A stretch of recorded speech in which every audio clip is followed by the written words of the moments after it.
Edexcel. OL Notes. Mrs. Mona Raffet. Second topic, the variety of living organisms, page 17. Living organisms are plants, animals, fungi, bacteria, protoctists. First, plants. All plants are multicellular, which means that their bodies are made up of many cells. Their main distinguishing feature is that their cells contain chloroplasts and they carry out photosynthesis.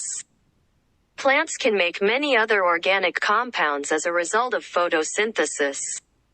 One of the first to be made is the storage carbohydrate starch, which is often found inside plant cells. Plants are divided into flowering and non-flowering plants. Non-flowering plants include ferns, mosses. Page 18. Animals. Animals are either vertebrates, which means that they have a vertebral column, or backbone, or invertebrates which lack this feature. Animals are also multicellular organisms. Next, fungi. Fungi include mushrooms and toadstools, as well as molds. These groups of fungi are multicellular. Another group of fungi is the yeasts, which are unicellular. The cells of fungi never contain chloroplasts, so they cannot photosynthesize. Their cells have cell walls, but they are not composed of cellulose, figure 2.4. For example, structure of a yeast cell, cell wall. Made of chitin, cell surface membrane, cytoplasm, vacuole and nucleus. Page 19. A mushroom or toadstool is the reproductive structure of the organism, called a fruiting body. Under the soil, the mushroom has many fine thread-like filaments called hyphae. A mold is rather like a mushroom without the fruiting body. It just consists of the network of hyphae. The whole network is called a mycelium. Molds feed by absorbing nutrients from dead, or sometimes living material, so they are found wherever this is present, for example, in soil, rotting leaves or decaying fruit. If you leave a piece of bread or fruit exposed to the air for a few days, it will soon become moldy. Mold spores carried in the air have landed on the food and grown into a mycelium of hyphae. The structure of a typical mold fungus, the pin mold, mucor, is cell wall, cell surface membrane, cytoplasm, vacuole, nuclei. Page 20. Protoctists. Some protoctists look like animal cells, such as amoeba, which lives in pond water. These are known as protozoa. Other protoctists have chloroplasts and carry out photosynthesis, so are more like plants. These are called algae, euglena. Most algae are unicellular like the chlorella that grow in fresh water. But some species such as seaweeds are multicellular and can grow to a great size. Some protoctists are the agents of disease, such as Plasmodium, the organism that causes malaria. Next, bacteria. Bacteria are small single-celled organisms. Their cells are much smaller than those of eukaryotic organisms and have a much simpler structure.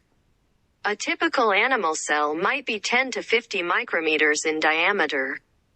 Compared with this, a typical bacterium is only 1 to 5 micrometers in length. Page 21. There are three basic shapes of bacteria: spheres, rods and spirals, but they all have a similar internal structure. Please check, figure 2/10.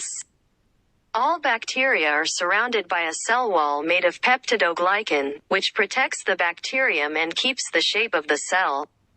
Some species have another layer outside this wall, called a capsule or slime layer.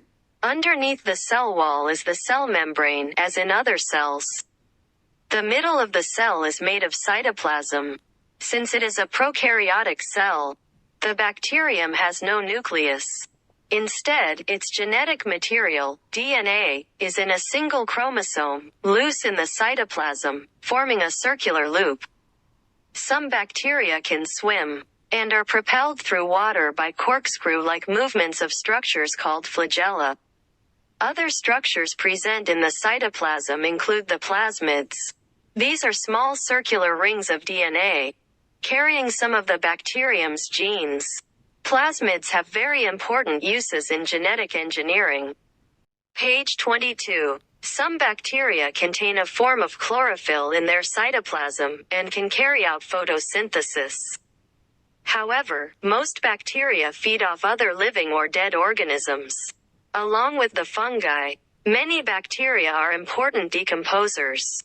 Some bacteria are used by humans to make food, such as Lactobacillus bulgaricus, a rod-shaped species used in the production of yogurt from milk.